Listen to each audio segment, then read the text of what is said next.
সুখবর এইচএসসি 2026 পরীক্ষার্থীরা, যদি তুমি আইসিটি পরীক্ষা দিয়ে থাকো তাহলে এই ভিডিওটি অবশ্যই শেষ পর্যন্ত মনোযোগ দিয়ে দেখো। কারণ আইসিটি পরীক্ষায় একটি প্রশ্নে ত্রুটি থাকার কারণে অনেক শিক্ষার্থীরা অতিরিক্ত 1 নম্বর পেতে পারে। এমনকি এই 1 নম্বর অনেকের জন্য ফেল থেকে পাশ করার কারণও হতে পারে। কোন সেটের কোন প্রশ্নের সমস্যা হয়েছে, কেন অতিরিক্ত নাম্বার দেওয়া হতে পারে এবং এটি কিভাবে তোমাদের ফলাফলে যুক্ত হবে, সবকিছু সহজ ভাষায় জানিয়ে দিচ্ছি। প্রথমে একটি বিষয় পরিষ্কার করে বলি, শিক্ষা বোর্ডের প্রচলিত নিয়ম অনুযায়ী যদি কোনো পরীক্ষার প্রশ্নে সত্যিই ভুল বা অস্পষ্টতা প্রমাণিত হয় তাহলে পরীক্ষার্থীদের স্বার্থে সেই প্রশ্নের জন্য প্রয়োজনীয় ব্যবস্থা নেওয়া হয়। অনেকের ক্ষেত্রে সংশ্লিষ্ট প্রশ্নের নম্বর সবাইকে দেওয়া হয় যাতে কেউ ক্ষতিগ্রস্ত না হয়। এবার আসি তোমাদের আইসিটি পরীক্ষার বিষয়ে। বিভিন্ন অভিজ্ঞ আইসিটি শিক্ষকদের সঙ্গে আলোচনা করে জানা গেছে প্রশ্নপত্রের কয়েকটি সেটের একটি প্রশ্নের সমস্যা হয়েছে। ঘ সেটের পরীক্ষার্থীদের 23 নম্বর প্রশ্নে ত্রুটি থাকার কথা বলা হচ্ছে। গ সেটের প্রশ্নে 15 নং প্রশ্নের একই সমস্যা রয়েছে। আর ক ও খ সেটের পরীক্ষার্থীদের ক্ষেত্রে 7 নং প্রশ্ন নিয়ে আপত্তি উঠেছে। যেহেতু একই প্রশ্নের কারণে সমস্যা হয়েছে, তাই অনেক শিক্ষক মনে করছেন শিক্ষা বোর্ড সেই প্রশ্নের জন্য সবার নম্বর বিবেচনা করতে পারে।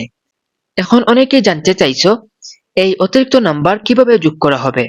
সহজভাবে বললে, যদি বোর্ড আনুষ্ঠানিকভাবে সেই প্রশ্নটি বাতিল বা ভুল হিসেবে গ্রহণ করে তাহলে ওই প্রশ্নের তুমি উত্তর দাও বা না দাও, সঠিক হোক বা ভুল হোক, সবার মোট নম্বরের সঙ্গে 1 নম্বর যোগ করতে পারে।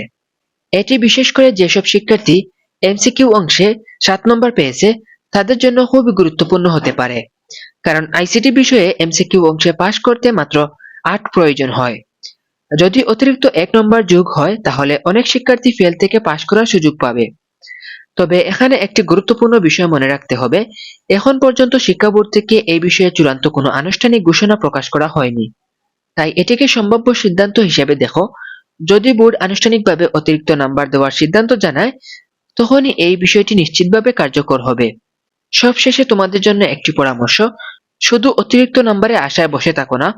ভবিষ্যতে নাম্বারগুলোর জন্য এখন থেকেই মূল বই ভালোভাবে পড়ো এবং প্রতিটি এমসিকিউ এর ব্যাখ্যা বুঝে পড়ার চেষ্টা করো। বর্তমানে প্রশ্নগুলো আগের তুলনায় অনেক বেশি ক্রিয়েটিভ, তাই ভালো প্রস্তুতিই তোমাকে সবচেয়ে ভালো ফলাফল এনে দিবে। ভিডিওটি যদি তোমার উপকারে আসে তাহলে অবশ্যই বন্ধুদের সাথে শেয়ার করো যাতে তারাও বিষয়টি জানতে পারে। আর এমন শিক্ষামূলক আপডেট পেতে আমাদের চ্যানেলটিকে সাবস্ক্রাইব করে পাশে থাকো।